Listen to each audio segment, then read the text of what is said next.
বিসমিল্লাহির রহমানির রহিম। দেশপ্রেমিক বাংলাদেশি দেশে বিদেশে যে যেখানে আছেন, আসসালামু আলাইকুম।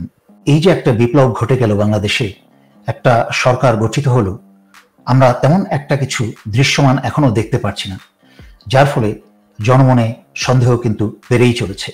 তার মাঝে উপদেষ্টারা এমন এমন কিছু কথা বলছেন, যেই ছাত্রদের নির্বাচিত উপদেষ্টা, ওনারা এমন এমন কিছু কথা বলছেন যাতে জনগণ হতাশ হচ্ছে। যাদের যেই কারণে এই উপদেষ্টা হিসেবে বসানো হয়েছে, তারা এখন স্বৈরাচারী শেখ হাসিনার পক্ষে সাফাই গিয়ে যাচ্ছে।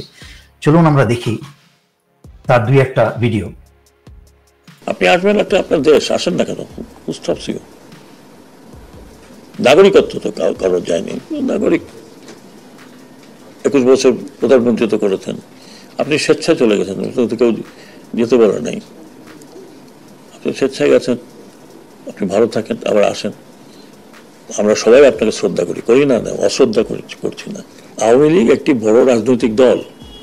ওনাকে উনি ব্যক্তিগতভাবে শ্রদ্ধা করেন স্বৈরাচারী শেখ হাসিনাকে। সারা বাংলাদেশে 15 বছরে এত ভয়ঙ্কর অপকর্ম, গুম, খুন, অর্থ চুরি এবং সর্বশেষ বাংলাদেশের 1500-র উপরে ছাত্রছাত্রী, শিশু, জনতা হত্যা করা।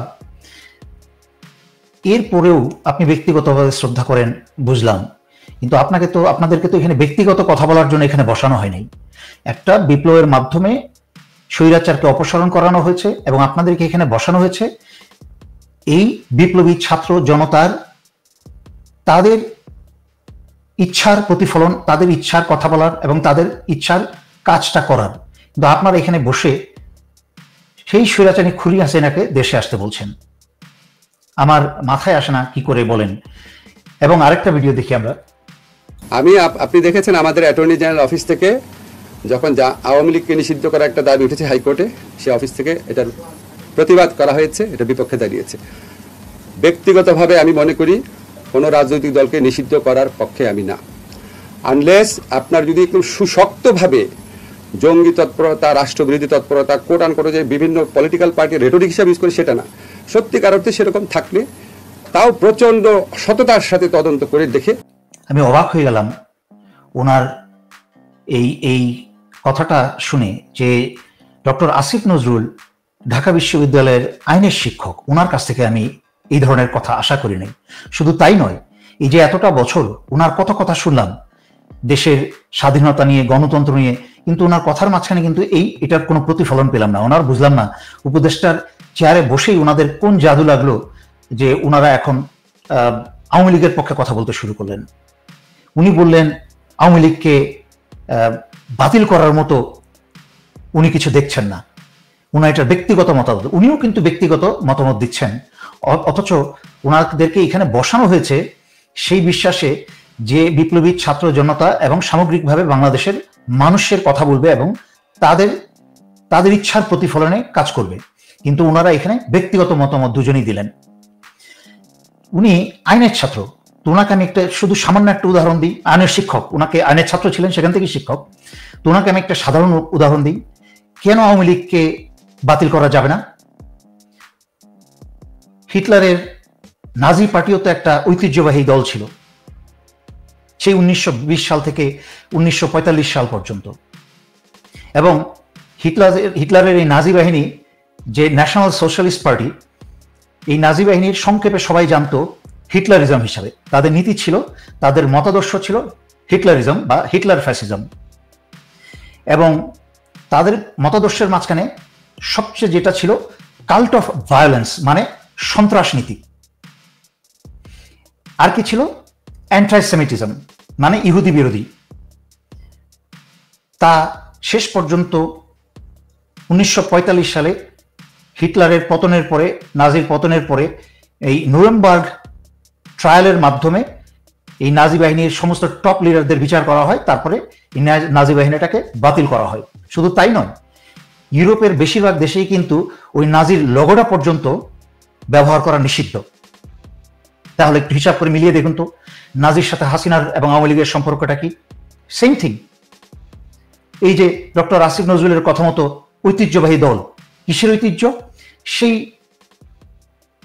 শেখ মুজিবের আমল থেকে ব্যাংক ডাকাতি, খুন, ধর্ষণ এবং জিআরবি জাতীয় রক্ষী বাহিনী তৈরি করে শেখ মুজিব 40 থেকে 60,000 জনগণ হত্যা করেছিল। তার মেয়ে এবং তার বংশধর যারা বাকি ছিল, বেঁচে ছিল, জাতির দুর্ভাগ্য।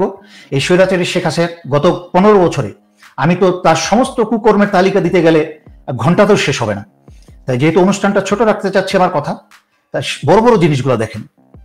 সেই ভোট চুরি, প্রতিবার গায়ের জোরে দমন নিপীড়ন করে ক্ষমতায় থাকা, 2013 সালের 5ই মে 2.5 থেকে 3,000 হেফাজতের কর্মীদেরকে হত্যা করা, লগি বৈঠক দিয়ে হত্যা করা, 2009 সালে 57 জন সেনা অফিসারকে অত্যন্ত পরিকল্পিতভাবে স্বৈরাচারী শেখ হাসিনা হত্যা করে এবং ভারতকে বাংলাদেশের সমস্ত সার্বভৌমত্ব এবং স্বাধীনতা কাগজে কলমে এবং সরজমিনে ভারতের হাতে তুলে দেয়।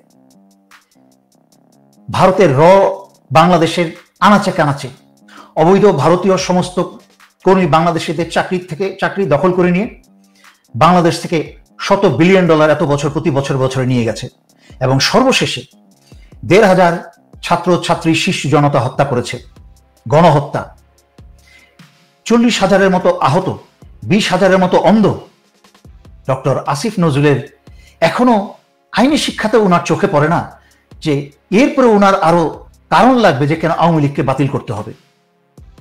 এবং উনি বললেন একটা সৎ এবং স্বতন্ত্র শক্তিশালী একটা তদন্তের মাধ্যমে যদি প্রমাণিত হয়, আর কি প্রমাণ চান আপনার?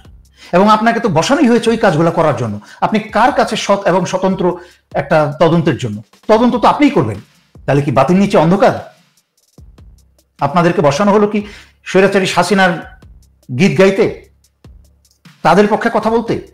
তাই আমি বুঝতে পারছি না আপনাদের এই নিয়োগগুলো আসলে কারা দিয়েছে, কাদের মাধ্যমে হয়েছে। এই বিপ্লবী, আপনাদের কথাবার্তায় তো বিপ্লবী ছাত্রদের নিয়োগ হতে পারে না। এটা কর্মের অপেক্ষায় আছে, দেখার অপেক্ষায়, কিন্তু কোনো কর্ম দেখছি না। সশস্ত্র বাহিনীতে সব জায়গায় কিন্তু এখনো হাসিনাজম আওয়ামী লীগিজম রয়ে গেছে। সেই হাসিনা ফ্যাসিজম, হিটলারের মতো কিন্তু এখনো রয়ে গেছে সশস্ত্র বাহিনী। এবং বিভিন্ন জায়গায় আমরা একটা জিনিস দেখছি, রদবদল হচ্ছে, কিন্তু কাউকে চাকরি থেকে বরখাস্ত করে তাকে জেলে ভরে বিচার কাজ শুরু হচ্ছে না। যেই সকল সেনাবাহিনীর অফিসাররা এবং যেই সকল সচিবরা সরাসরি সকল কুকর্মের সাথে জড়িত, সেই সকল বিভিন্ন সচিবালয়ের বিভিন্ন বিভাগের সকল পদের কর্মচারীরা, সরকারি কর্মচারীরা তারা জানে যে তারা কি করেছে। সাক্ষী, হাজার হাজার সাক্ষী রয়ে গেছে। একইভাবে বাংলাদেশ সশস্ত্র বাহিনী তো সাক্ষী রয়ে গেছে। এই শুধুমাত্র খুনি জিয়াউল হাসান না, আরো যারা এই যে এর মাঝখানে যাদের নাম আমরা বহুবার বলতে বলতে ক্লান্ত হয়ে গেছি, তাদের শুধু রদবদল করা হচ্ছে। তাদের এখনো কেন লেফটেন্যান্ট জেনারেল মুজিবকে চাকরিতে রাখা হয়েছে, ইউনিফর্মে রাখা হয়েছে? এখনো কেন মেজর জেনারেল হামিদ, প্রাক্তন ডিজিএফআই, তাকে ইউনিফর্মে বা চাকরিতে রাখা হয়েছে? এরকম সকল শয়তানগুলা, 46 ব্রিগেড কমান্ডার, সেই ব্রিগেডের জেনারেল ইমরান, তাকেও চাকরিতে রাখা হয়েছে। তার মানে কি? চাকরিতে রাখার তাৎপর্যটা কি? সে ইউনিফর্মে থেকে এবং বরঞ্চ সবার চক্ষুর আড়ালে থেকে, লো প্রোফাইলে থেকে হাসিনার পক্ষে, আওয়ামী লীগের পক্ষে এবং দেশবিরোধী সকল পরিকল্পনা কিন্তু চালিয়ে যাচ্ছে। যেই সকল 2-4টা দেশপ্রেমিক অফিসার আছে তাদের বিরুদ্ধে ষড়যন্ত্র করে যাচ্ছে। এবং সর্বোপরি ওই হাসিনার এবং ভারতের বসানো ওই চুপ্পু কিন্তু রাষ্ট্রপতি হয়ে বসে আছে। তাহলে আমরা ডক্টর ইউনূসের প্রতি, এই ডক্টর আসিফের প্রতি জনগণ তো আস্থা আনতে পারছে না। এখনো চুপ্পি কি করে বসে থাকে? শুধু তাই না, আরো কিছু ছোট ছোট উদাহরণ কিন্তু বিরাট বড় কথা বলে আপনাদেরকে দেখাই। এই দেখেন, এখনো পর্যন্ত কিন্তু বাংলাদেশ মিলিটারি একাডেমিতে মুজিবের মূর্তি রয়ে গেছে। এখনো কিন্তু ছোট্ট একটা উদাহরণ, এই যে এই ছবিটা কিন্তু 19 ঘাটালের 19 এমপি ইউনিটের অধিনায়কের অফিসে লাগানো। এরকম বাংলাদেশের সামরিক এবং বেসামরিক বা সিভিল প্রশাসন অনেক অফিসে এরকম মুজিবের ছবি লাগানো। এগুলোর মানেটা কি? এটা তাৎপর্য হচ্ছে এরা আশায় বসে আছে তাদের রাক্ষসী হাসিনা ফ্যাসিস্ট হাসিনা আবার ফিরে আসবে। আর যদি ফ্যাসিস্ট হাসিনা না আসতে পারে, আমি যেটা গতকালকের লাইভে আমি ব্যাখ্যা করেছি, পুতুলকে কিভাবে ভারতের প্রশিক্ষণ দিচ্ছে বাংলাদেশে, তাকে এনে হাসিনার চেয়ে ভয়ঙ্কর এবং বিষাক্ত হিসেবে প্রশিক্ষণ দিয়ে তাকে বাংলাদেশে এনে এই যে যত বিপ্লবী ছাত্র ও ছাত্রী আছে, যারা যারা এই বিপ্লবের সাথে জড়িত ছিল, এদের সবাইকে ফাঁসি দিবে। যদি আমার কথা মতো, আমার কথা যদি বিশ্বাস না হয়, এই 4টা বছর যারা মনোযোগ দিয়ে আমার কথা শুনেছে, মনে রেখেছে, তারা বারবার বলছে যে এই লোকটা যতগুলো কথা বলেছে সব কথা সত্যি হয়েছে। একইভাবে বলছি, যদি তড়িৎ গতিতে যেই কথাগুলো বললাম এগুলো যদি না করা হয়, ছাত্র জনতা যদি চাপ দিয়ে এই কাজগুলো না করা হয়, আসিতেছে পুতুল স্বৈরাচারী শেখ হাসিনার চেয়েও 100 গুণ শয়তান হয়ে এবং বিষাক্ত হয়ে।